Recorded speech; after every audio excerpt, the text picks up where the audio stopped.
Episode 8 is here for the Advantage Racing Podcast. Today on the show, Austin Lloyd is here, and we talk late model and sprint car racing, as well as what's going on at Jackson in 2020 and for the Midwest Power Series. So be sure to stay tuned for this episode of the Advantage Racing Podcast.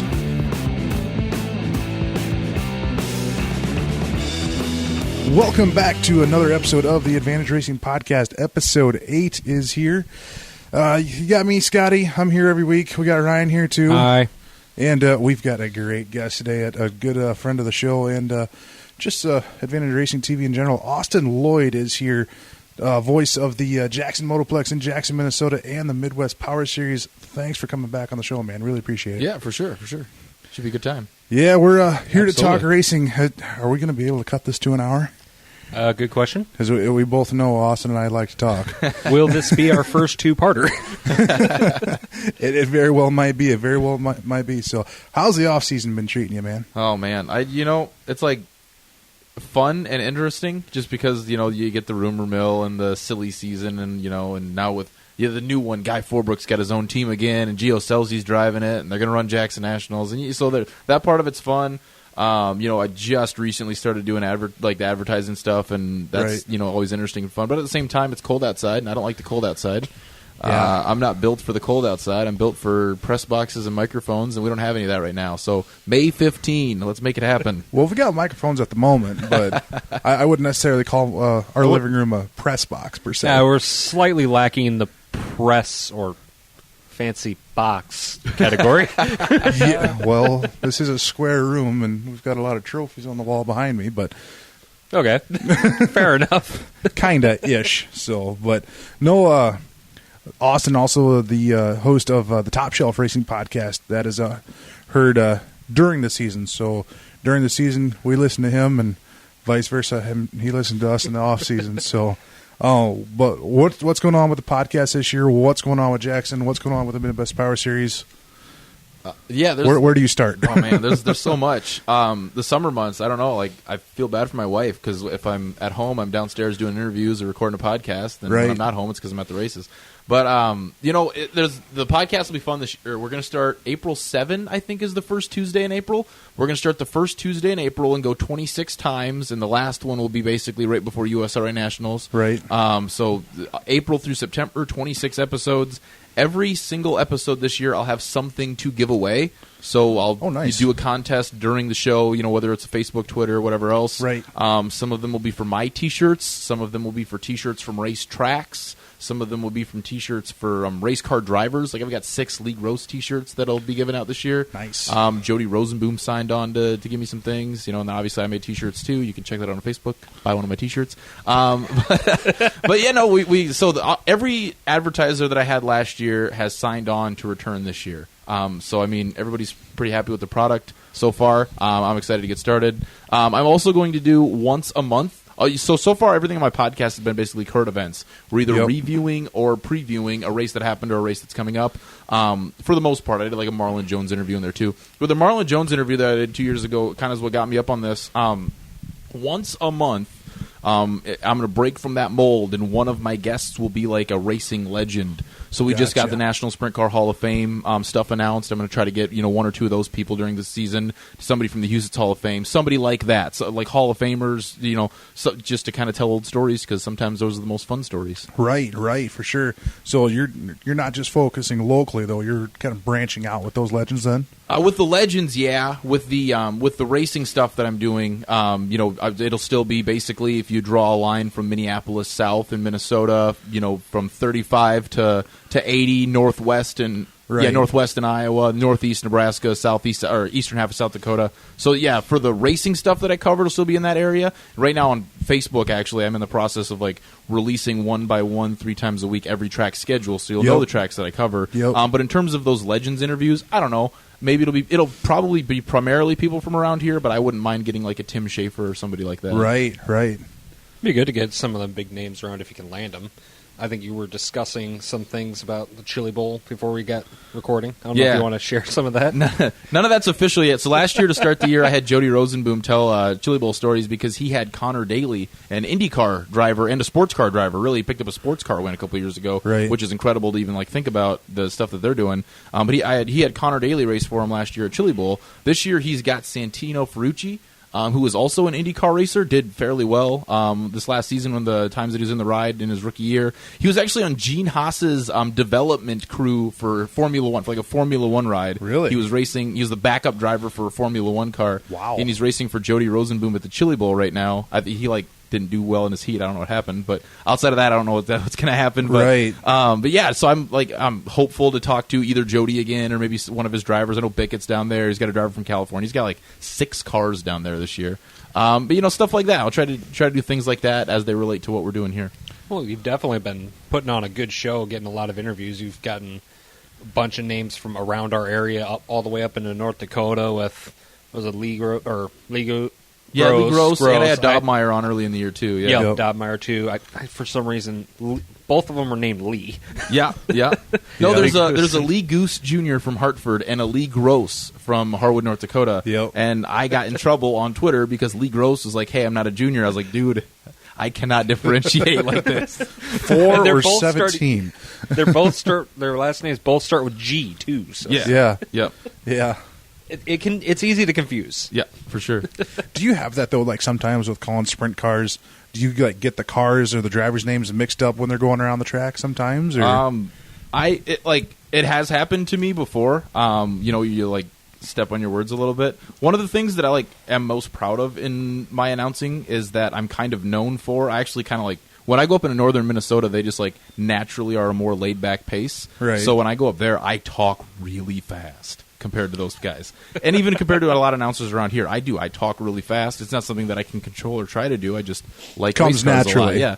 So and the reason that I can do this job as well as I can, people tell me, is because while I talk fast, I really don't slip up that much or talk over mess the words up that much. But yeah, there's times where you get one driver with a black and orange car, another driver with a black and orange car, and I'll call them the wrong name because I can't see the number on the sideboard or something like that. Yeah, that does happen. And I used to get really self-conscious about that. Really, I used to get really mad at myself when I screwed up like that. And then I started to watch Speed Shift with Blake Anderson and Dirt Vision with John Gibson and Dirt Vision with Tony Bakoven and stuff like that. And everyone does that. So after a while, as long as it's not a common part of your repertoire, it's not a big deal. Right. I remember I had to cover our announcing down at Oskaloosa, and they were running wingless, and I was sitting there going, okay, we got 10 of these, and we're at the monster half mile. I can't see the wingless numbers. Are the hardest. Wingless are the hardest because they'll only put their number on the tail tank, the smallest part of the vehicle, and they all look the same. They all have the same paint job. Everybody wants to do the angular black with red. You got 7 cars that look the same and have the tiny number on the tail tank. I don't know if you can see how thick the lenses on my glasses are, but this is not.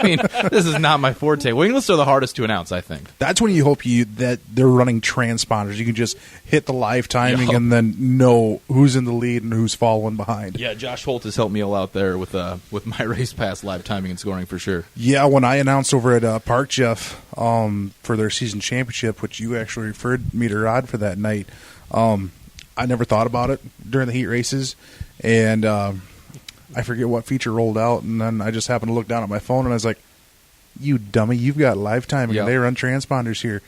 Opened it up, and that works so much better, and the crowd was even, a few people from the crowd asked me, Chris Mills had a 7-second lead? How do you know that? Live timing and transponders.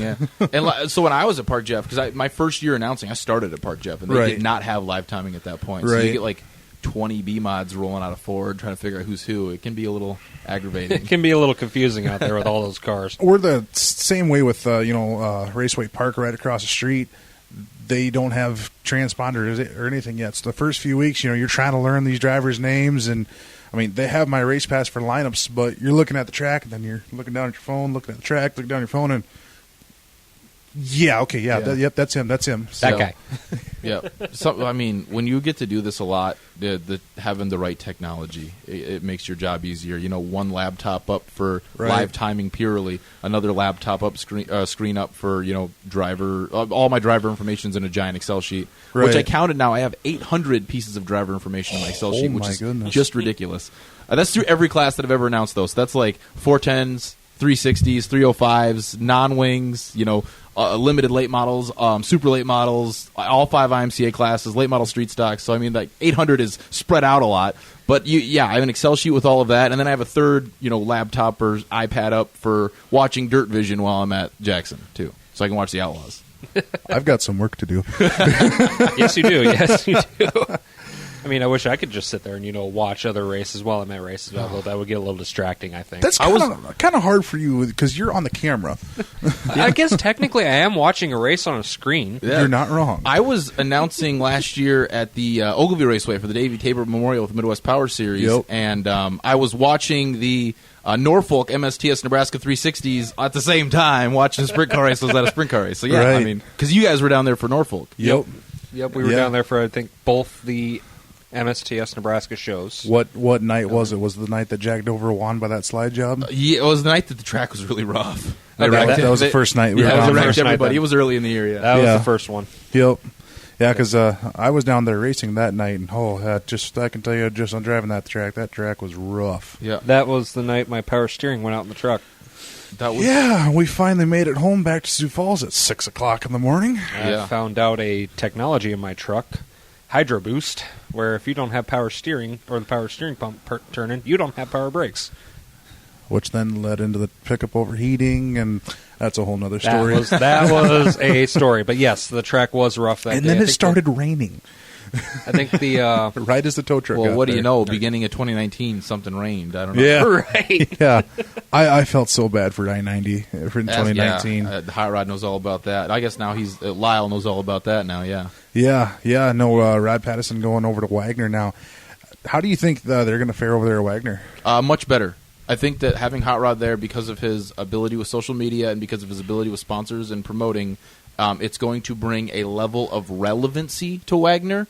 Now, how they capitalize on that in terms of track conditions, car counts, how they treat their drivers and fans, that's up to them. But this will at least give them a foot in the door. Just Hot Rod, just being there is going to bring relevancy to the place, even though they didn't choose my name for the track. I don't think they chose a lot of names for the track. I mean, I'm sitting there, I thought about it, it's like something high banks. It's like it's got to have something high banks. Yeah. And I wasn't disappointed I wasn't disappointed in the number of people having high banks in the name somewhere. Yeah. What name did they end up going with? Wagner Just Speedway. Wagner They just kept the same name. Just Wagner Speedway. Yeah. Hey, everybody, what name should we pick? We're not going to listen to any of you. It's Wagner Speedway. But it does make sense, especially with how he even said something about changing all the licenses over. It just makes it easier to do so. Yeah. Right. Especially this late in the game. Yeah, and his justification that the town of Wagner has supported the track so much, a lot of towns don't support the track. Right. And so, I mean, it's cool to thank the ones that do in some way. Right. Oh, yeah. Right.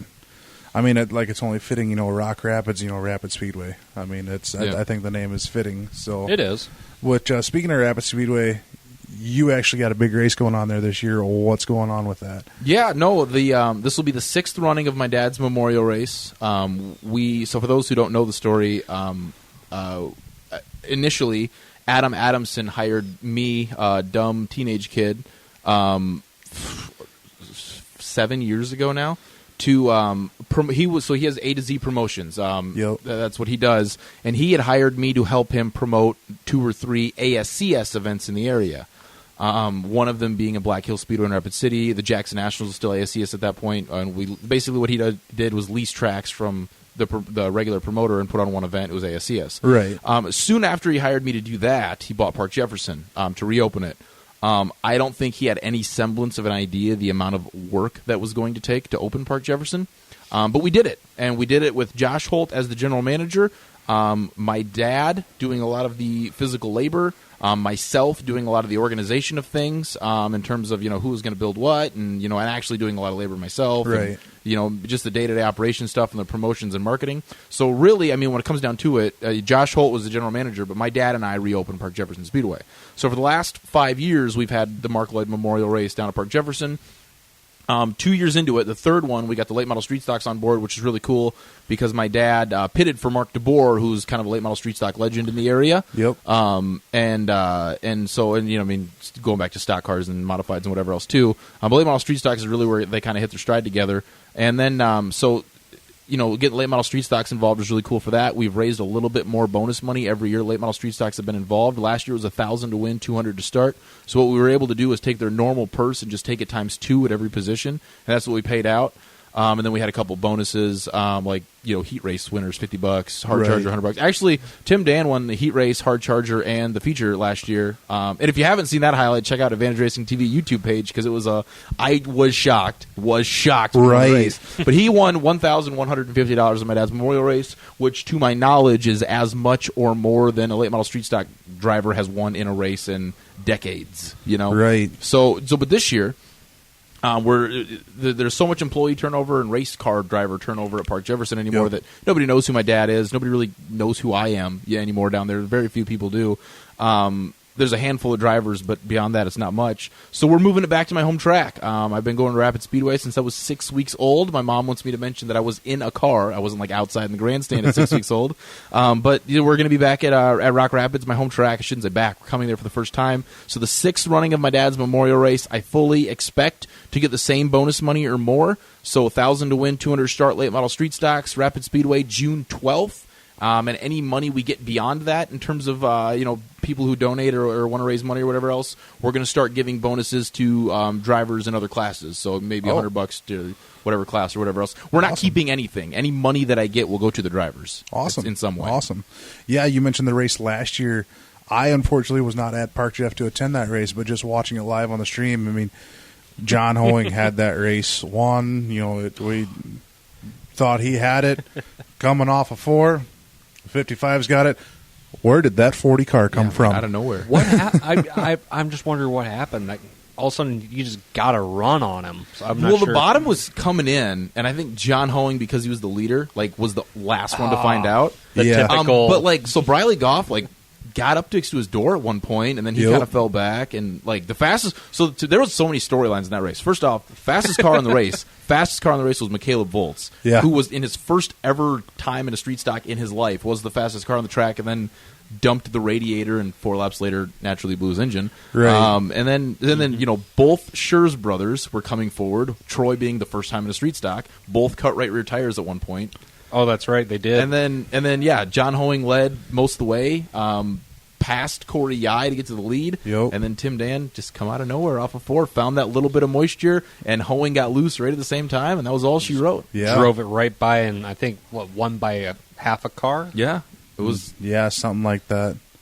Because I remember your call, here comes Hoeing off before, and he's got no Tim Dan. Out of nowhere, yeah. Wow. Yeah. I was doing my whole, because I have this whole spiel that I do the last lap of a race that's decided. Right. Driver out of wherever, number whatever, started here, out of 4, checkers. Okay, never mind, Tim Dan won the race. Never mind everything I was just saying. Yeah. That was one of the most exciting races that I called all year last year. I'm really excited for that to be at Rock Rapids. I mean, Derek... I've said this in a couple of different mediums, but I don't repeat it here. Derek's decision to go with 4 classes, the way he's treated the drivers to help build car counts over time, and just the natural talent in this part of the world has led to some of the best racing you can have here. And his decision to go with 4 classes allows him to bring in special events like MSTS, like SLMR, like the Tri-State Late Models, like My Series, the things that he's done in the past with MLRA.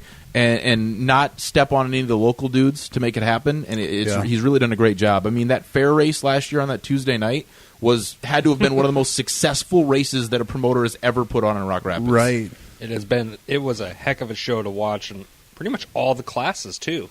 they all put on a good show. Yeah, and had and counts. 2 hometowners winning didn't hurt the deal. With Yeah. Donnie Nope. G winning the modified race, and Beinoff getting Hyman on the last corner, Last the last corner, lap, yeah. After a couple attempts at a green-white checker, the whole crowd was going nuts. It was the cystic fibrosis T-shirt deal. He was selling Yep. those. It was packed, Yeah. as full as I've seen it since they had that ASCS race when Josh Holt ran the deal. Right. That was as full as I've seen it since then, and yeah, it was awesome. It was really That cool. and whenever what was it, Hanisch slipped up the top a little bit and Beinhoff came down. Yeah, And Hyman. Jordan Hyman. Jordan Hyman. Hanisch takes photos. That's right. Like I said, I have a lot of cars and drivers that I see Yeah. every race. I go There's a to. Hanisch that runs But- late model street stocks who has not yet appeared at any of my dad's races. So if he was going to choose one, this would be the one to choose. Right. So it would be this. I remember we were out at I-90. Hanisch in the car, Hanisch in the flag stand, Hanisch watching the stream for Louisiana. Yeah. Yeah, Forrest Hanisch down there in Louisiana. Yeah, no, like you said, that fair race was. If Jody could have won that sprint car feature, though, that would have been hometown sweep right there. It would have been a hometown sweep, but I've announced so many races where Jack Dover has found the rubber way too late. Right. He found it just in time. Because Just Jody in pulled next to him at one point. Yep. He found it just in time. Yeah, he did. He did that a lot this year, though. Like we saw at Norfolk, with him pulling the slider on Martin's. what- Or Martin. Yeah, Martin. the 82 car. Yeah. Yes. Yep. Is this Jason or Jordan? Jordan, yeah. Okay, I get them mixed up all the time. I apologize, but pulling that slide job and How he didn't hit that lap car. yeah, it just Yep. unbelievable. We're So, blessed with sprint car talent in this area. absolutely. I see it every week at Jackson, but the sprint car talent that we've got on a weekly basis around here, and we're traveling with the MSTS, and even to an extent traveling with the Nebraska 360s, is enough to make any other part of the country completely envious of what we're doing. I think that there were races last year that were weekly Midwest Power Series shows at Jackson that, pound for pound, had more talent and a deeper and more stacked field than the ASCS National Tour. The talent that we've got here is insane. We're so lucky to be able to see it right now because we got some crazy stuff going on. Now, if you were to combine, the Midwest Power Series with the MSTS and Carpetland, Nebraska 360s, I mean, just So Jackson 360 Nationals over Labor Day? basically, Yeah, yeah. Basically. Evicted tenants leave behind a mess? Have an old appliance that you're tired of staring at? Yard waste, branches, carpet, old furniture, and other discarded items you want gone? Or maybe you had a 7:30 date with the flag stand that just went wrong? Well, do we have a business that can take it all away? Four Orange Salvage is a quick, easy, and affordable junk hauling business, and they are great to work with. Most single items start at just $35. A half a pickup load starts at $50, with a full pickup load starting at $65. Trailer and dump truck services are also available, starting at an affordable price. If you want it gone today, just call Jamie at 605-376-8532 for a quote, and you can also find them on Facebook at facebook.com/4Orange Salvage. That is the number 4 Orange Salvage. Once again, call Jamie at 605-376-8532. The quick, easy, and affordable junk hauling for Orange Salvage. The caliber of talent, like you said, though, anyone can win just within those 3 sanctions. There were 15 cars that could have won that race that Saturday night. Right. Oh, Honestly. I mean, it was crazy. Was that the Saturday night that you guys were there, or were you there for the IRA show? We were there Sunday. We were there for the 360 Nationals. 360 Nationals 360. finale. Yeah. Lee got that win. Lee Yep. Gross. Yep. Yeah, but I mean, we were talking That was about his first win in a while, wasn't it? Well, he had won 2 Midwest Power Series features throughout the course of the year at Jackson, but that was, as in his own words on my show, that was the biggest win of his career. Right, because Yeah. I remember him getting real emotional in Victory Lane. Yeah. Yes. But I mean, we look at that field. Wayne Johnson's going to run full time with the World of Outlaws next year, and he wasn't. Right. He wasn't a top 5 car. Yeah. I mean, What's that say for the talent around here? When you've got the McCarls that run, you've got Thomas Kennedy was incredible last year. He's the most aggressive driver I've ever watched. Not Right. to mention Jack Dover. I mean, it's insane what these guys are doing. It's Josh nuts. Boffman showing up. Josh Boffman showing up to this deal. It's just crazy. It is.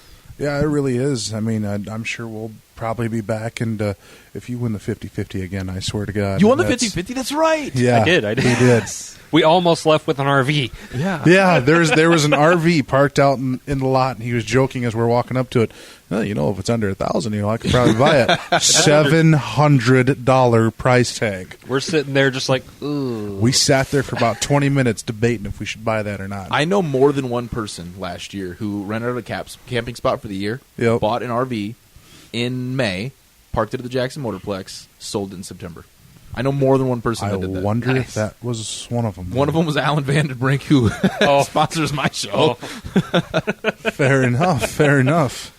I wonder if that was a second RV. See, and that was our first time ever going to Jackson, because we were debating. It's like Sunday night, what do we do? Want to go to Jackson? I've never been there before. Neither have I.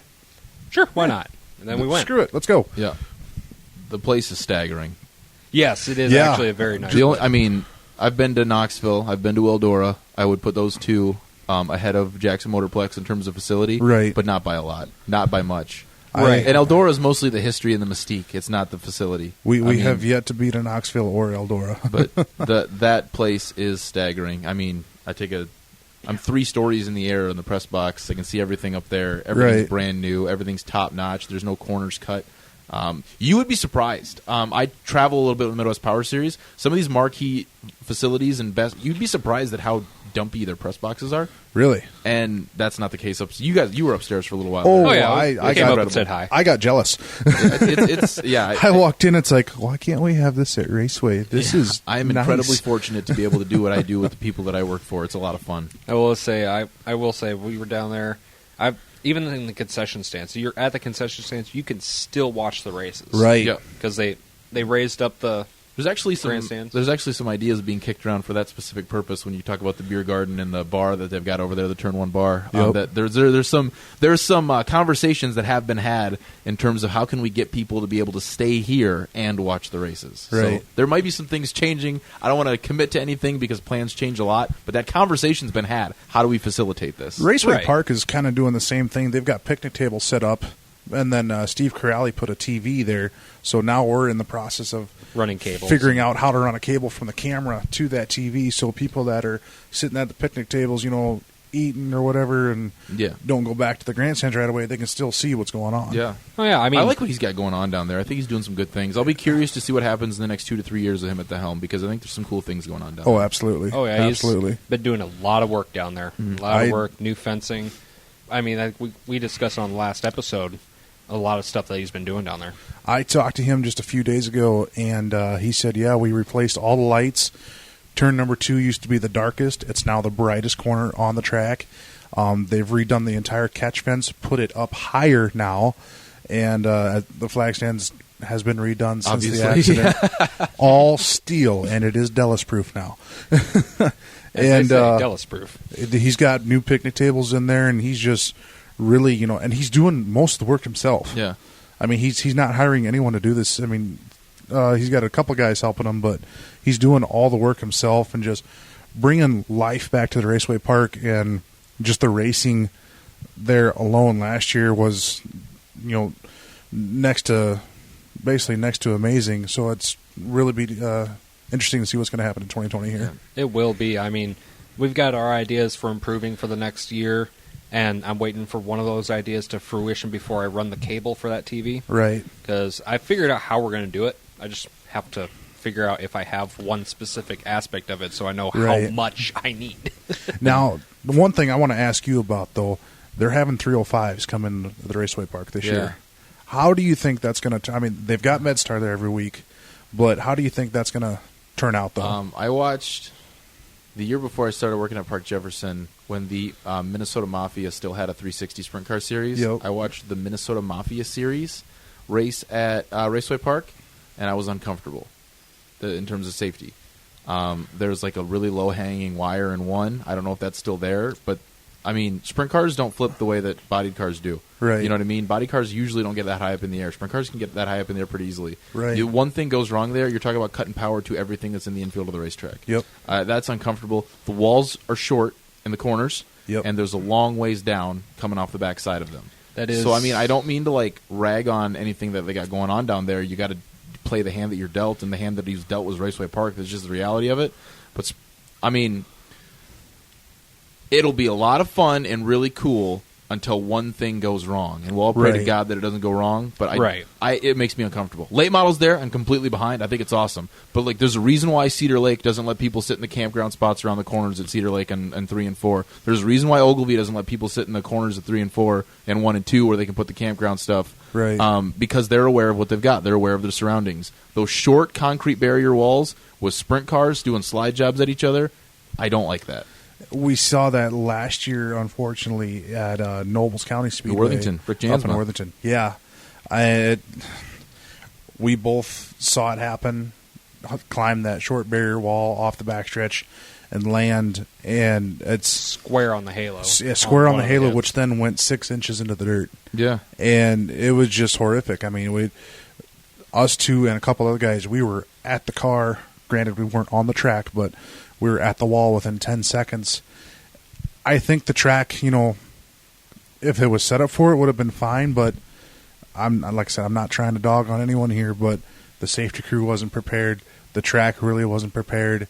And it was the same night that you guys at Jackson were running a wingless 360 special as well. Yeah, no, we were running our biggest non-wing race of the year. But that's all here and there. I want to focus on just one little aspect that I have of the story.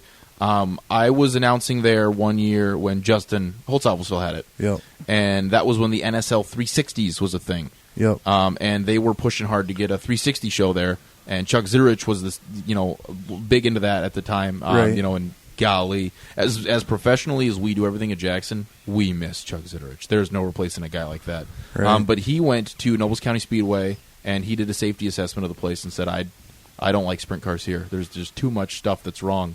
And yeah, this you were talking short walls, we're talking rickety old catch fences, we're talking posts sitting just outside the wall if somebody goes out of the park. We're talking unobstructed telephone poles in the infield. Yep. It's just, some of those things you look past because it's such a short track. You start talking about modifieds and stock cars. We're not getting enough speed for it to really matter. Right. Sprint cars is a little bit different. They're a little bit twitchier. I don't like sprint cars there. I mean, even when the MSTS went there, or JSTS, when JSTS was still a thing, they went there and Eric Lutz won that race. It was still like, I don't know if this is the right thing. Sketchy, yeah. Some tracks are built for it. Some tracks aren't.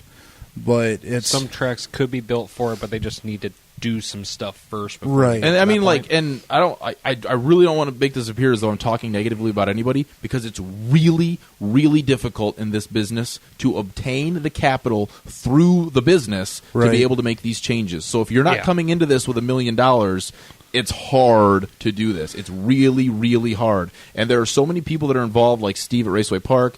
I don't know Courtney Peterson well, but I've heard good things about him. That I think that are really working hard to do the right things. Yep. You play the hand that you're dealt, and some of the things that Steve's walked into at Raceway Park were so wrong for so long that how do you even invest in that anymore? Right. You know what I mean? So how do you work it's a really difficult thing. Unless you come in with a big budget or you come into a facility that's already prepared, it's really hard to bring something up to date in this business because there's just not enough capital to go around. But at the same time, though, I mean, we see Steve working every week. Yeah. I mean, he's doing a great job. Updating everything. I mean, that man is amazing. Well, we went down to St. Louis to the Gateway Dirt Nationals, and while we're on I-29, we looked over as we're passing. They're putting lights up in Turn 2. Yeah. And it was kind of snowing. It was bitter cold. And, hey, they're out there working on the track. Yeah, he's been putting in the work, so I'm anxious to see what he has down there. And right. I mean, I alluded to your point on being nervous about it last episode. Yeah. Those were the shows I was worried about a little bit. It's just, just seeing that wreck with Rick last year, it just... Yeah. You see tracks say, yeah, we want to try a sprint car show. It's like, yeah, are you really ready for it, though? I mean, are you prepared enough? Yeah. Now, that's one thing. When we were there, you wanted to help out your buddy Rick, your teammate, on his car. I was running some GoPros around. During the national anthem, we all stood up on the turn 1, 2, like the crews and everybody stood up along the walls and everything. I was in turns 1 and 2, and I was getting a lot more nervous because I looked at the wall and you see those K barriers. There's some that are jutted this way, that way, this way. It's like, that wire over one. I will tell you though that they're not without drama when the Tri-State late models were there last year. And I'm not going to get into that. By the time we got the track worked on, and Steve did a great job there, and got the cars out there, those Tri-State late models put on a whale of a show there. Yes, it was a good race. Honestly, Sean Neisted came into the booth. He's like, now that they scraped the track off, it actually it's going to be a good time. Looks a lot more moist than what it should be. It's like, okay, well, we're going to have cars sliding all over the place now. They packed it in, and like you just said, that was one of the best races of late models we've ever seen. It was a good time. I've heard rumor that they're going to Park Jefferson this year, the Tri-State Late Models. So I'm curious to see how that goes. And I know they're going to Raceway Park. Yep. At least once. I think it's twice. I think they have two shows. Yeah, they got two shows again. Yeah, Mike Gross took over that old Midwest Late Model series or whatever else and formed the Tri-State Late Models. Holy crap, that has grown exponentially in 2 years. Yes, it has. It has. I mean, we've gone from that Midwest Late Model showing up at or Badlands or whatever old Chucky decided to call it with 8 cars, 7 cars, Park and Jeff just with 6 have it be cars, a complete I think. joke. And have it be a waste of everyone's time. The drivers weren't happy with the product. The fans thought it was a waste of time. Yep. And Mike took that over that everyone thought was a waste of time, that had no social media pages. Tracks didn't have it on their schedule. They just showed up and they were there. And Mike has turned that into a legitimate series with professional-looking websites, great schedule that's very diverse. They're going up to Montevideo this year again. They're going all the way down into Denison, I believe. I mean, it's a great schedule, and I think he's just done a whale of a job. I cannot wait to see what happens with Tri-State Late Models this year. And it definitely looks good. And not only to mention just the caliber of drivers in that sanction, too, is just unbelievable. I mean, you saw Gary Brown Jr. and Nate Beinhoff in a close points battle all year long, which came down to the last night at Rapid Speedway. But, I mean, you also got guys like, Tad Pospisil, running there as well. Blair Norduft, Snowdrift, as we call him.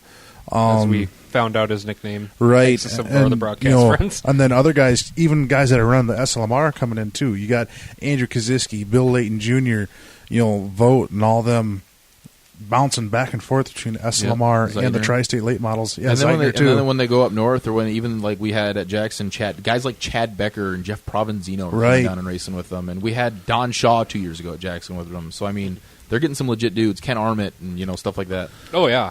Lots of big names running through the series, bouncing between the SLMR and the Tri-State and the Wasota Late Model guys. Yeah, the Wasota guys, man. Right. Down to They're stout. They're stout. They're running at a horsepower disadvantage against the Tri-State Late Models and beating them. I mean, they're stout. Right. But I mean, even just to see our local late model guys running with the MLRA last year as well. And finally having a platform, because we've always had these local late model guys. The Binoffs had to run all the way to Montevideo every Friday for how long? Like, yes, we had late model guys from around here, and nobody ever heard of what they were doing. Right. And now they have a platform to be able to show fans in the area what they can do, and it's been a good product. Oh, yes, it has. It's grown, like you said, exponentially ever since Mike Gross took it over. But, I mean, not only that, but just to give, that classic car exposure, I mean, with this touring series as well. I mean, yes, you heard of the SLMR, but they really don't get up in this area as much. But now with the Tri-State Late Models in the area, it just blows me away just with the talented driver, and also bringing back, in my opinion, great late model racing to this area. Yeah, and it's a different demographic of fans. We found that out at Jackson 2 years ago when we ran the Lucas Oil show. I didn't recognize anyone in the grandstand. The grandstand was just as full as it is for the big sprint car shows. It's a different demographic of fans. Yep. You're serving a different group of people with the late model crowd. And I mean, we see that down at the Gateway Dirt Nationals. We've been there now twice, and now that they brought in the midget sprint cars, I've heard guys say, you got these 3 classes running. Hopefully, modified fans turn into late model fans and midget car fans, vice versa, and same with late model fans. It's just those 3 types of fans all coming together just to watch 3 great races, on a Saturday night. It's an amazing thing. I mean, by far, I got to say they nail it each and every year. Best opening ceremonies ever, in my opinion, down at the Gateway Dirt Nationals. There's nothing like sitting there. Yeah, I thought it was the best whenever we were there last year up in the stands. Being down in the center, that is an experience in itself. And I gotta, like I said, I did this last week. I gotta give it another shout out to Jeremy Allen for getting us those media passes. You got to go somewhere, Austin. Sure. It is. Yeah, I haven't been there yet. My wife's cousins, Colby Clausen races stock car at Rock Rapids. He goes down there all the time, or every year. Yeah, we've seen Colby and Thor Anderson down there as well. Thor, best name in racing. Yep. Yeah, Noah, I'm sure you watched the Gateway Dirt Nationals, though. Yep. What was your take on it this year? We had no repeat winners. I got to tell you, my take on it this year begins and ends with driver introductions and Shannon Babb coming out with that wheelbarrow. That's all you need. I mean, how do you top Bloomquist with Rico Abreu on his shoulders? You top it by being Shannon Babb, apparently. Right. That's my takeaway from Gateway Dirt Nationals. The driver's intro is always some of the best highlights of that race. Yeah. It really, for me, highlights how boring midget sprint car drivers are. Well, yeah, I kind of They don't noticed do that. anything. They didn't have They just too walk out and wave and smile and make their sponsors happy or whatever else. Now, Right. I mean, they gotta like. Here's what we need, and this is like a big fight on Twitter recently. So I apologize if I ruffle any feathers here. Oh, boy. We need late model drivers to be active on social media in any way whatsoever Okay. that aren't just Tyler Erb because he's doing a bad job. And then we need sprint car midget drivers to just be more fun at the racetrack. Right. And if we could like mix these two things, I think we'd have it all. Because a Right. lot of these sprint car midget drivers, they're very robotic. You know, they're get out of the car, do your wave on the wing, to get down and do the interview. Like there's just it's like they have a checklist of things that they have to do. Right. And they forget that this is supposed to be happy and fun. You know what I mean? That's why like Brad Sweet's celebration at Kings Royal last year was the most unathletic celebration I've ever seen, but there was so much like emotion and raw power, and like it was so cool Right. to just see a dude just completely lose his mind over a win like that. That like I late model guys do that a little bit more often than sprint car guys, but late model guys on the internet are nowhere to be found. Tyler Carpenter, there One of them. Yeah, there you go. I mean, the amount of fans that he gained just that weekend, and his interviews were, Yeah, colorful. yeah, Colorful to say a word. We'll put colorful as the word there, but I mean, also you got. I found this out too. You're saying that the midget guys don't really do much. I interviewed Christopher Bell while we were down there. He don't talk much. No, he's very, very even keeled, very soft spoken. Like, like the Carpenter thing was cool because, like, as crazy and wild as he was in Victory Lane, you could see that the moment wasn't lost on him. Like, Right. he knew that what he had done was something of significance. Right. And like, you could see him like almost like from beginning of interview to end of interview, kind of like come to that realization as he was talking. Like, what I Right. did was just pretty cool. Yeah. Oh yeah, absolutely. The emotion behind it, the sheer, like you said, the sheer raw, everything about it. Yeah. I'm sitting there in the infield. I'm listening to this, going, "This." I mean, if I were doing this broadcast, I'd have to do some editing, but Yeah, guys sold Yeah. a lot of chassis that night. I know that. I guarantee Yeah, it. a lot of guys were changing over to Kryptonite cars after that. But I mean, just also at the same time, the amount of money he was able to raise for Yes. that kid also, just nothing but amazing with Tyler Carpenter. But then we see Kyle Larson come out and just dominate the midget sprint He's cars. pretty good. He can drive race cars pretty good. You can drive a car. No. Except when he goes down to New Zealand. Well, if it wasn't for Pickens and Bell, he'd be all right. Yeah, you're not wrong. You're not wrong. Right. But I mean, after that, black eye and all, winning and standing there getting an interview. But then also we saw Josh Loesch taking home the modified win, also at the Gateway Dirt Nationals, last lap, last corner pass. That was one of those Tim Dan situations. Like, where did he come from? Right. Yeah. And it was well, he had the lead at first, and then he lost it, and then came back to get it, and just an amazing weekend overall. I mean, it's me personally. I mean, just interviewing the drivers that I did was It's cool, man. dream come true. Yeah. You went nuts on the amount of interviews we did. Like the quality. Well, who was Like the pushing me quality to of guest, do that you know though what I mean? too? Well, yeah. That we was the were- thing about it. So, like, my office decorations on my wall have like a little picture board behind me of like the coolest interviews that I've done. Donnie Right. Schatz, Jason Johnson, Brad Sweet, Right. Ken Schrader. Maybe if Tony Stewart can find his way on the top 3 on these All-Star races, like get Tony Stewart back there. but like all of those interviews that you did were the quality of guest to have gone on that wall. You know what I mean? Like, Yeah. it was really cool to see the names that were showing up on the old Facebook page there. Yeah, my favorite one I had to say, and I'm sure this is no surprise, but Kenny Wallace. Yeah. Terminator. He was. Oh, yeah. He was by far my favorite. I mean, and Jonathan Davenport too. But just talking to Jonathan, it was my very first professional interview. So it's like, okay, I got to get in the swing of this. And Kenny just so laid back Yeah. and talking to you and whatnot, and just makes it fun. And like, I guess I'll kind of go back to like my point of like, you late model guys don't exist on the internet because like, how many Jonathan Davenport interviews do you see?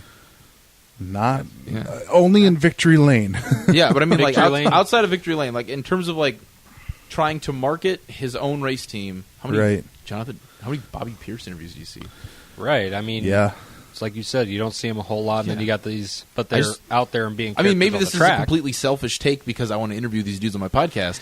But like, you just I'm sorry. they don't like, you know what I mean? They're not very accessible. They're not very accessible for fans outside of the racetrack, and I think Right. that's my big complaint. I think late model racing is due for a huge nationwide boom in popularity, but they only race in one corner of the country, and their drivers aren't accessible for fans outside of the racetrack. Are you needing parts for your daily driver to get you going? Working on a project car over the winter? Or maybe you took the scenic route off of Turn 3, resulting in a yard sale of sheet metal and parts? Well, you can give the guys at Lem's Auto Recyclers a call to find just what you need. Lem's Auto Recyclers has proudly provided auto parts for affordable prices since 1947. Located in Dune, Iowa, and able to serve the tri-state region and further. Whether it be by walking into the store, by one of the delivery routes, or shipped straight to your door. Call Lems at 712-726-3202, and they'll help you find the parts you need at a price you can afford. Once again, that number is 712-726-3202. Lems Auto Recyclers, the quality auto parts dealer. But now, what does that say for our local boy Blair Nordiff was down there, and he's telling me Hey, he kept that white nose clean. I know that. he's He like did. for to qualify for the prelim on it was either night 1 or 2, and he's like, I beat Davenport going into 1, and I won the heat race over Jonathan Davenport. Yeah.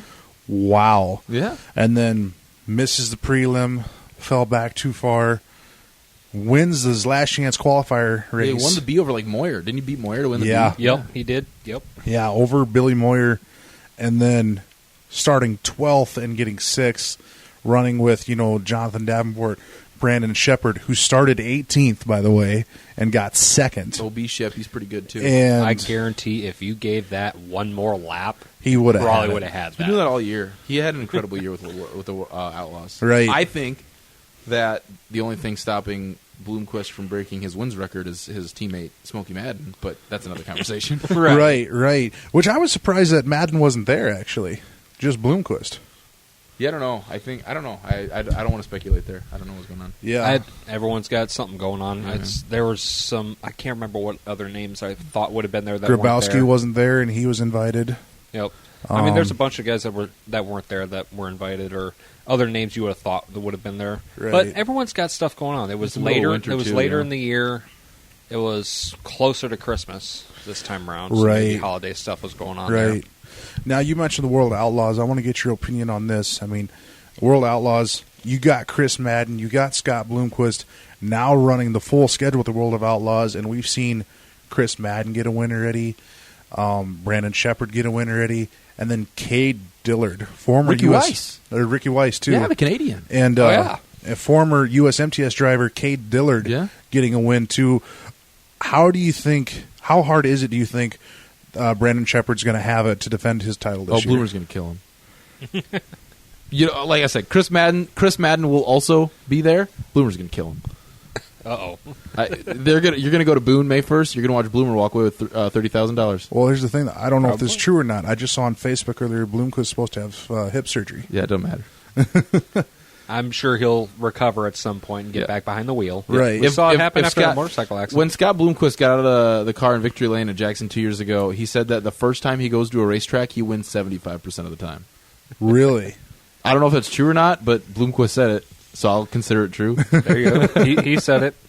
I mean, I don't take think his it's word. not true. I think the only win percentages that I've ever heard that's higher than that is Dobmeyer at River Cities. I think Right. I think Bloomer and Chris Madden are going to kill him. Ricky Weiss is going to pick up a couple of wins. Cade Dillard will pick up 2 wins out of nowhere because he's just a talented race car driver. Right. And then B. Shep will be right there. I think he'll have probably the third most wins behind Bloomer and Madden. But I think It'll be a battle up at the top. those three that are on that team with Dryden, Bloomquist, Madden, and Weiss. Yep. See you later. They're gonna be putting on a good battle for the it'll top. be a good. It'll be a good 3-car battle for the points. I think this year. Yeah. I mean, just seeing 3 different races and 3 different winners already with Weiss, Madden, and Dillard, and then now Shepard, with the Wild West Shootout. But just Yeah, I mean Shepard's good. Shepard's probably the second or third best late model driver that exists. right. Just with the year that he had last year. Now, if he's on the Lucas Oil Tour, does he have the same success? I think he does. But I mean, maybe not as many wins. But I feel like he's a fast car. But yeah, I just think that with the money that Scott Bloomquist has behind him, with the Dryden sponsorship, with the experience, and with the talent, he's going to kill him.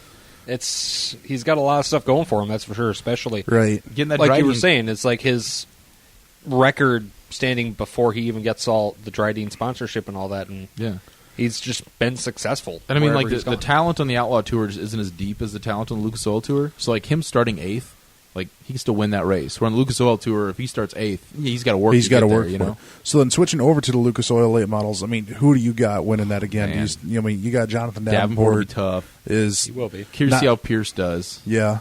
I mean, Davenport, with the Lucas Oil Championship last year, plus the World 100 as well. Yeah, I think we're like 3 or 4 years due for a Jimmy Owens bounce back season 2.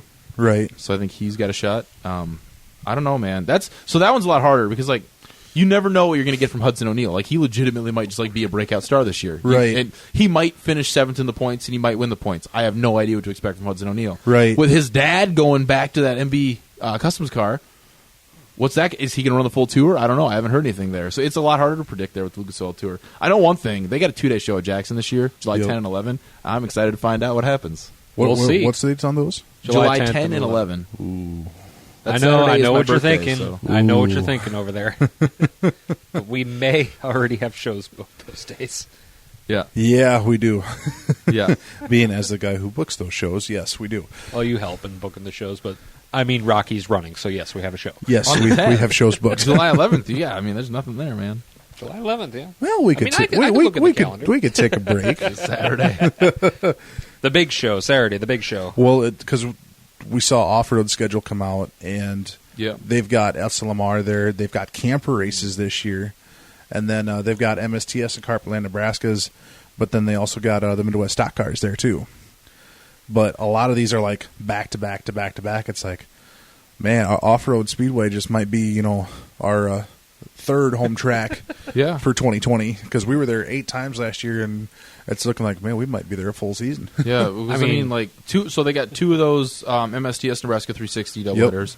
They've got SLMR pretty early in the year, and they've got twice. SLMR late in the year on the second day of a 2-day show. Yep. Yep. So I think that'll be curious too. Yeah, that's become like a really popular little place, man. Yeah, has. it's a fun track to run. I mean, the one time I ran there, it was rough, but otherwise, it is a nice bull ring to run on. Yeah, It absolutely is, and the press box up there, it's better than some places we've been, and it's nice because we get to bring everything on the inside, sit in the middle window, so everything's inside. Yeah. Yeah. That's nice.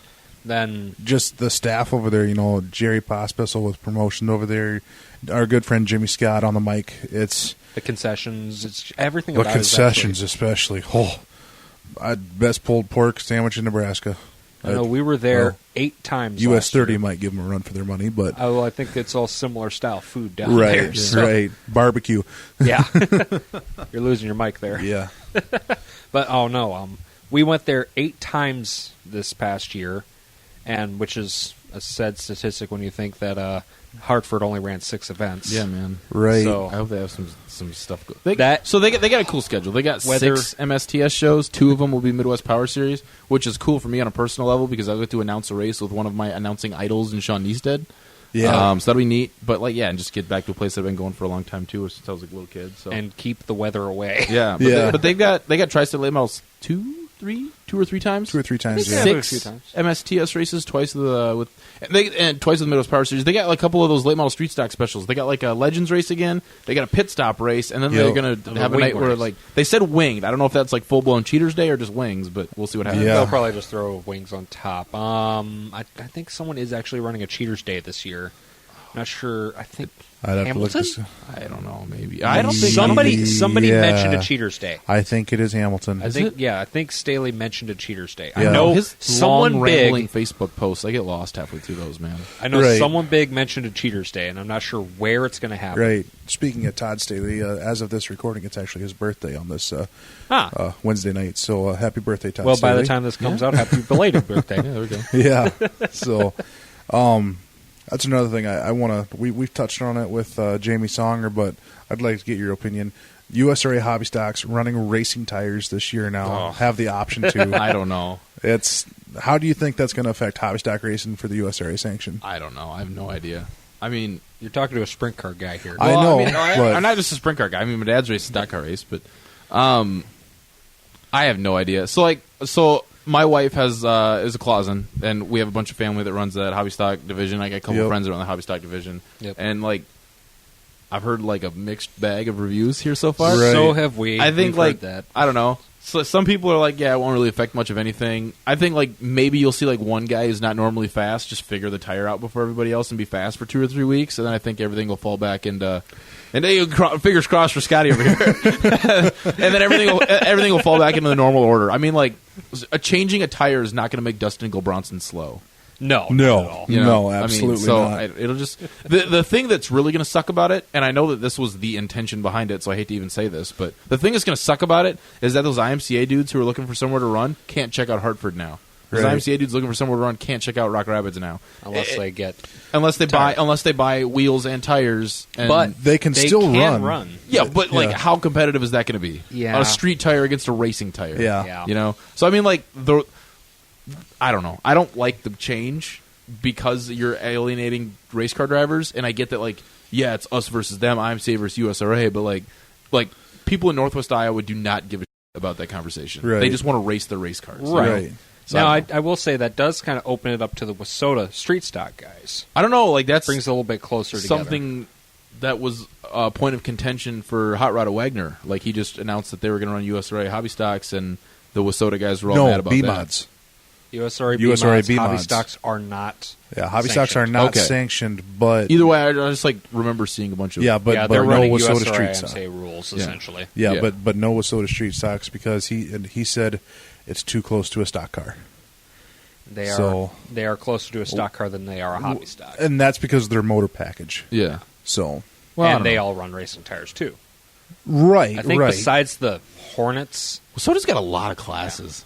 Yeah, they do. They got a lot of classes, man. I think we went up to Montevideo one time. I think 7 classes, and all of them were Wissota sanctioned. That's just nuts. Well, Casino too was. Well, Casino runs stock, a 5 stock car, a classes, super stock, a limited late model. Their late model class is technically a limited late model, and I think they have a limited late model underneath of that too. Like they have super stocks, which are similar to late model street stock. Essentially an LMSS, yeah. Essentially, but I think more horsepower though, isn't it? No, their suspension's different. Yeah. Oh, okay. So late model street stocks, I think Pro out of Laverne. I think what he said the first time that he put a late model street stock on a jig to create a late model street stock, to use like a 92 Wissota modified frame, and then just kind of like made adjustments from there. Oh goodness! So it's not really a super stock. If you think super stock is going like more of the late model lineage. Late model street stock technically comes from a modified. Right. They essentially threw fenders on it, essentially, then at that point. Yep. But I know they were running super stocks and late model street stocks together at Wagner, and I think the only difference was Hoosier tires and whatever they run for American that. Racers or something. And I think the difference he said was 4-link suspension and 3-link suspension. Yeah, I think is what. Don't quote me on it. I just know you could be Rod speaking was Spanish to me right now when you say that. Rod was talking about it when we were at Wagner the second time, I think. Right. I mean, I say this so many times about Rock Rapids. Thank God they only run 4 weekly classes. Yeah. I mean, like anything more than that, IMCA at 5K. Anything more than that, I don't know, man. I mean, even then, it's like IMCA at 5. Sometimes it can get a little rough. I mean, trying to bring in a special class, like we had mentioned multiple times before. Yeah. It's like running 4 classes, you can add another class. Yeah, but then all the fans that you're bringing from it. So, like, if they had Tri-State late models, and I go, it's like I only want to watch the late models. I sit through 5 other classes of stuff. I'm probably not coming back to your racetrack. Right. You know what I mean? Yeah. With the Tri-State late model race at Raceway last year, it was a long night. Yeah. Not going to lie, but so worth it though. Then by the feature time, it was a good race. It was really nice to be able to watch it in my kitchen while I was cooking food. You know what I mean? Yeah, you're welcome. yeah, for sure. And no lines at the restrooms, right? As Jimmy Scott always says. Yeah. Exactly. No, it's the Rapid Speedway. Derek said last year he wanted to focus just on his 4 main classes. That's why he didn't have a lot of specials last year. But then now this year, I think he's kind of found a formula. The MLRA thing was cool. It was cool to see super late models of that track and like the sound of it. But there just aren't very many of them with MLRA, and it was a long ways there was north also for the threat of rain there that night too. So that's why a lot of them didn't come. Yeah. But I mean, just to see that, it just it was blew cool. my mind. I mean, it was really cool. But I think he's got the right formula now. Like He does. You know, the nice thing about the MSTS being so strong is that like a lot of tracks, like they'll bring in a regional series and then another national series. They don't have to because MSTS is so strong. Right. You know, it'll be curious to see how that dynamic goes when they have SLMR the first night out and then Tri-State Late Models later on. But like our local regional series here are so strong that you don't have to bring in an ASCS to be successful. Right. Because it's been how long since we've seen 410s at Rapid Speedway? Oh, That's going back a ways. Well, no, 1 year recently when Buffalo Wild Wings was doing, they had like a 410 360 combined deal. Yeah. That I think the beat-ups car won. I don't even know who was driving. That was such a revolving door, but because they've had so many drivers the past few years. That one, they had that one, but I think before that you got to go back to like Wolfgang. Right. It goes way back there. Because I know they had the World of Outlaws there once, but that was a long time ago. It was before the World of Outlaws are what they are now. Right. I do want to mention something. You mentioned something about the Buffalo Wild Wings doing like 410, 360 combined stuff. Speaking of different engine packages coming together, I think you had on your podcast the Midwest non-wing series. Oh, yeah. The guy who's putting that on. Yes. What do you think about that Terry series? Richards. I don't know. It's always good to have a starting point if you're going to try something new. Right. One of the reasons why the HRA never grew was because it was basically no rules, and they wanted to have their own little racing club and race against their friends. And they never like cared about like growing the class or anything like that, which is fine. There's nothing wrong with that, but it was just the reason they only had 12 cars ever.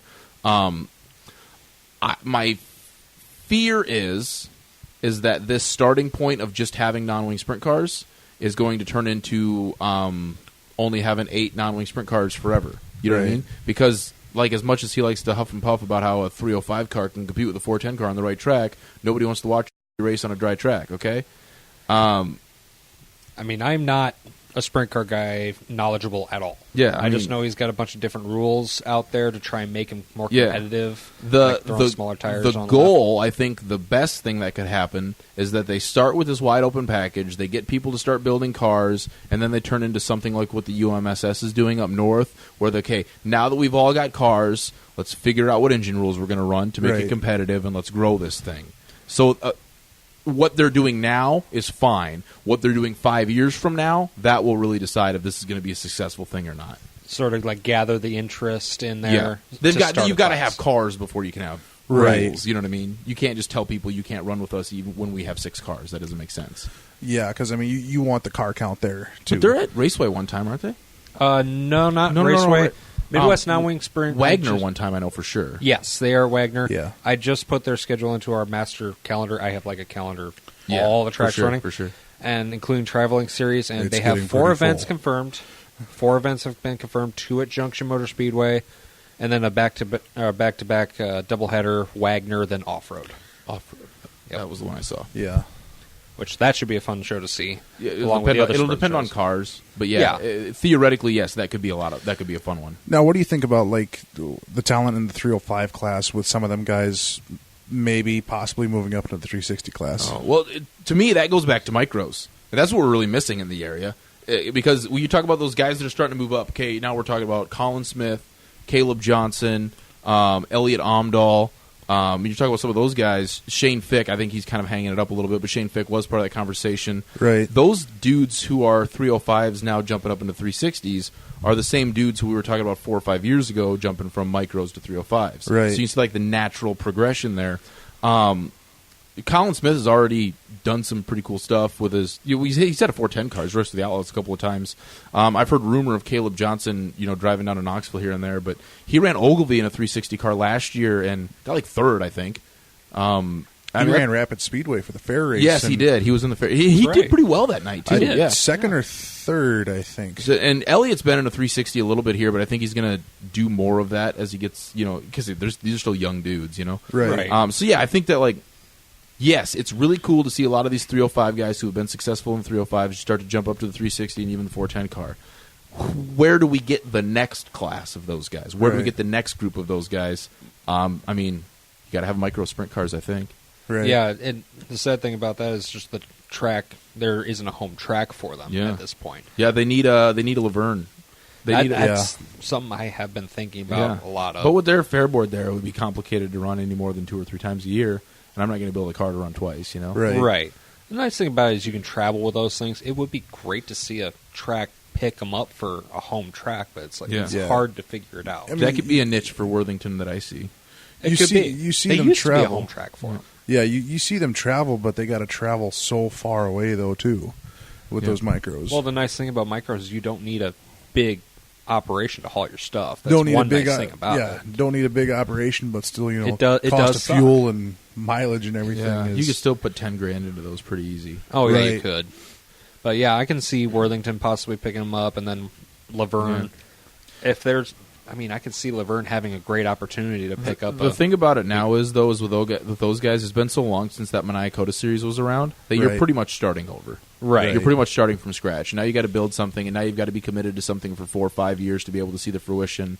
And it's hard for promoters. If I'm a racing promoter, I want to put on the biggest show that I can. It's hard for promoters in their head to come to terms with the fact that I'm putting on a race for a guy who's, if everything goes right, going to support me for 3 years. Right. You know what I mean? And then I have to trust that there's another guy coming. That's hard to do. You know what I mean? Yeah. So that's a tough gig to get into. And because those guys outside of Laverne, they're not going to be the big ticket. They're not going to bring the fans. Yeah, it's growing a class is always Especially harder a to feeder do. class like that. It's a hard thing to do. Right. Yeah. I think we even saw that with the Sportsman.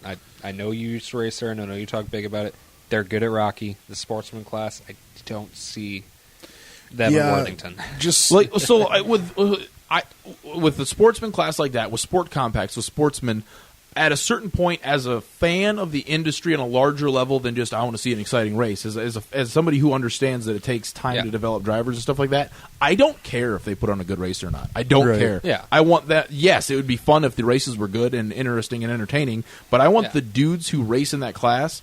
I understand that for them, it's about seat time and learning. So they're going to go to Worthington. They're most likely going to get a track that's completely different than what they race at Rock Rapids. And they're going to learn from it. And so I am a big fan of Worthington picking up Sportsman's for that reason. it's just the car count dwindling. But within the past couple of years, we've seen more cars there. Yeah. And then all of a sudden it dwindles again. But that's cyclical too. That's it's only dwindling because those guys are moving up.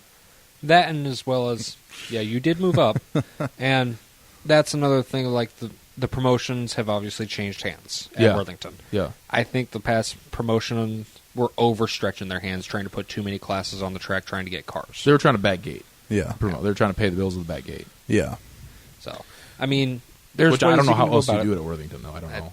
I don't know. It's We'll see how Courtney Peterson could do, because that was named how long ago now that he got awarded the 2-3 weeks, something like that. Yeah, he got awarded the promotion deal at Worthington. So we'll see how well he does it. I know he's got ideas. Yeah. Balancing between Thursday or Sunday nights. Yeah. Well, he's actually wants to run different classes on both nights. Oh, that's an interesting way to do it, but we saw that at Badlands. Yeah. So I wasn't a big fan of it. It was mildly successful at Hartford there for a number of years when they would run like a regular program that Saturdays, and then they run a soda program Fridays. Right. Oh, so that was way long ago. When was that happening? That was I wasn't aware of while this. ago. Yeah. I wasn't aware of that. Yeah, that was 10 years ago probably. Oh, yeah. So that probably when I was in the Marine Corps then. So I was gone. Yeah, but no, I mean, best luck to him. I mean, I hope everything turns out great over at Nobles County Speedway. So I'm glad they moved to Sundays to get away from scheduling on top of Hartford. Right. Yeah, that too. Right. Yep. So yeah, but no, it's been a little over an hour. So I mean, we could go on and on and on. So you are watching the timer. Yes, I have been. Yeah. No, it's always good to come on, you guys. I mean, it's good to talk race cars, especially in the dead of winter when there's not much going on. So I'm excited. Cure the boredom somehow. Yeah, man.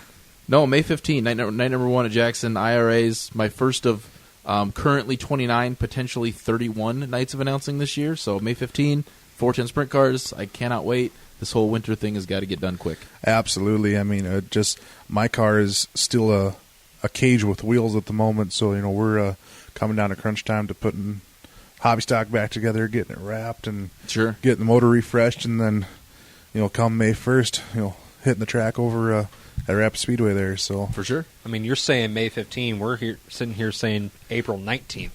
Well, Raceway Park opens. Maybe March. Maybe March. Maybe March. And if something else happens, there may be a I show. mean, I'll be in 28th. spectator mode long before May 15. That's just the first night that I don't have to pay admission. I get paid to be there. We're hoping maybe March with the Nebraska Dirt Crown Tour. Yeah. So, yes. spring weather is always a factor, but hopefully we can keep out of that. We had a lot of rain last year. Let's keep it away this year. Mother Nature, we're sorry. I don't know who, I don't know who made you mad. I lived in South Dakota for a long time. I recently moved to Iowa, and when I recently moved to Iowa, I was told about the onion test, which is a thing, apparently. And I was told that the onion test this year, whatever the hell that is, says it's supposed to be fairly dry in the summer months. So if the onion test is right, I don't know. The guy that told me about this is my father-in-law, so I couldn't call him a crazy person. But I don't know. We'll see what happens. So recently moved to Iowa. So I recently moved to Iowa. I moved to Iowa like 4 years ago. But yeah, and you've been here since July. Yeah. But we'll definitely see what 2020 has in store for us, especially with Mother Nature for this racing season. But I already have a good feeling it's going to be one great year racing all around. Yeah, absolutely. If we race, it's awesome. If we don't, we'll drink. Or watch racing. There we go. Fair enough. Fair enough. Or both. Well, Austin, thanks for coming on the show, man. I really appreciate it. For and sure. To learn more about what he's doing, Facebook, Top Shelf Racing Podcast. Yeah, search Top Shelf Racing Podcast on Facebook, at TS Racing Podcast on Twitter. If you have any questions for me, topshelfracingpodcast@gmail.com. You can find us, my podcast, Stitcher, iTunes, anywhere you find podcasts. I don't know, I'm not going to go through all of them. Just if you have a podcast app, I'm probably there. If I'm not, send me an email and I'll get there. Oh, believe me, I found there's a large list of podcast stuff ever since we went on. We have a large list of podcasts that we're on too. So sure. Yep. So be sure to check that out on Facebook, along with the Jackson Motoplex, to see what series what they have on their schedule this year, along with the Midwest Power Series. If you want to know more about us, Facebook, Advantage Racing TV, along with our website, www.advantageracing.tv, to look at our subscription list there. And if you want to cure your winter blues and watch some racing in the off season, so be sure to check that out. And once again, Austin, thanks for coming on the show, and looking forward to your podcast coming out. And we'll see everyone next week with another guest. Thanks for listening.